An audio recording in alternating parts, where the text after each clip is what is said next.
Très bonne question. J'ai pas aujourd'hui trouvé la solution qui permet de bien sécuriser le recrutement. Ce que j'aime bien faire, c'est utiliser différents outils qui vont me permettre de recouper les infos et d'essayer de maximiser les chances de faire le bon recrutement. Oui, alors j'ai déjà utilisé plusieurs solutions, dont Trimoji.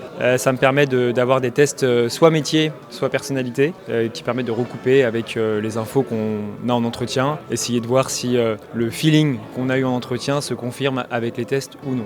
Alors moi je ne fais pas forcément des briefs de poste directement avec les hiring managers. Je vais souvent bosser avec le client en direct, donc le dirigeant. Et ce que j'aime bien faire, c'est aller me rendre en immersion dans la structure, aller voir les valeurs, comment travaillent les équipes, quels sont les avantages, interroger des salariés sur ce qui est positif et ce qui est un peu moins positif pour aussi le mettre en avant, parce que l'idée aujourd'hui c'est d'être transparent. Donc j'essaie de faire une vision à 360 pour voir tous les éléments et capter un maximum d'infos importantes pour mon annonce.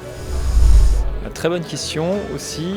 Le potentiel d'un candidat, moi je vais le différencier en deux parties. Une partie sur la personnalité, comment il pourrait s'intégrer, quels soft skills il a. Et là c'est beaucoup d'expérience, parfois l'utilisation de tests de personnalité. Et après il y a la compétence métier. Et là il faut faire des tests qui vont être en lien avec son métier. Je vous donne un exemple sur un community manager par exemple, ou un vidéaste photographe. Et ben on va lui demander de faire un petit exercice créatif. Par exemple pour un vidéaste, faites-nous une petite vidéo de quelque chose qui vous plaît. Et là, ça va nous permettre de tester les compétences métiers du candidat.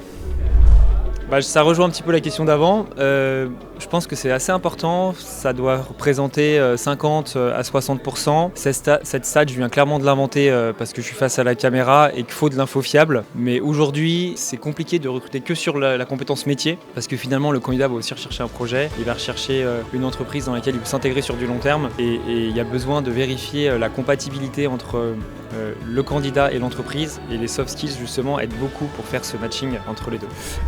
Ça s'est super bien passé en vrai. Moi, je regrette même que ce soit pas un peu plus long parce qu'on a traité les sujets en profondeur, mais j'aurais aimé qu'on puisse aller un peu plus loin sur des exemples concrets de comment on peut le mettre en application dans nos structures à nous. Donc les sujets étaient hyper intéressants, les trois.